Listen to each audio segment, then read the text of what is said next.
السلام عليكم، ازيكم حبايبي؟ عاملين ايه؟ يا رب تكونوا بخير. النهارده ان شاء الله جايلكم فيديو جديد. قبل ما ابدا الفيديو متنسوش تدعمونا بلايك واشتراك للقناه وتفعلوا زر الجرس عشان يوصلكوا كل جديد احنا بنعمله. النهارده ان شاء الله هنعمل مع بعض فيديو جديد. هنعمل مع بعض بسكويت الجيلي بصوص الشوكولات من غير لا فرن ولا دقيق ولا اي حاجه. هنجيب معانا بسكوت سادة زي ما انتوا شايفينه كده، اي بسكوت سادة سواء مضلع او دواير زي ما انتوا شايفينه، وهنبله في اللبن وهنرصه في الصينية بتاعتنا، وهنكون عاملين معانا الكريمة بتاعتنا طبعا كلنا عارفينها، كوباية لبن على كوباية مية وكوباية سكر، وننزل بالبودر بتاعنا بتاع الكريمة ونقلب كله ونحطها على النار لحد ما تبقى بالقوام اللي انتوا شايفينه ده. بعد كده بنجيبها بعد ما بتبرد معانا بنفردها على البسكوت بتاعنا. بعد كده بنرص طبقة تانية من البسكوت زي ما انتوا شايفينه.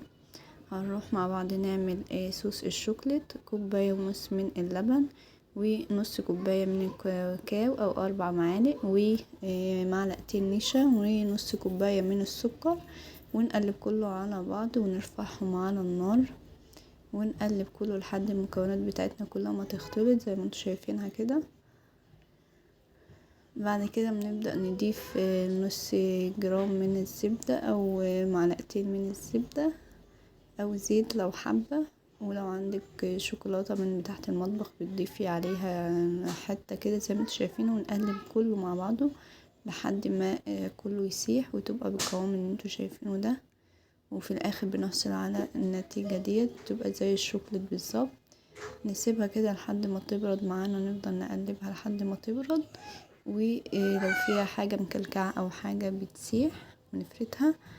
بعد كده بنبدأ نطلع بقى الجيلي بتاعنا بالبسكويت يكون مسك معانا، ونبدأ نفرد صوص الشوكولات عليه من فوق كده اهو. لو لسه بتتابع الفيديو ما تنساش تحط لايك واشتراك للقناة عشان تدعمني.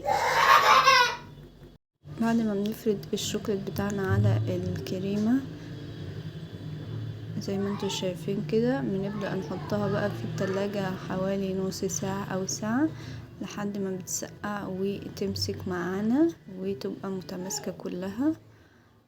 ونبدأ بقى نزينها بأي حاجة، ما عندنا مكسرات جوز الهند، بسكوت مبشور، اي مكسرات او اي حاجة زينة عندكم ممكن تزينيها بيها من فوق.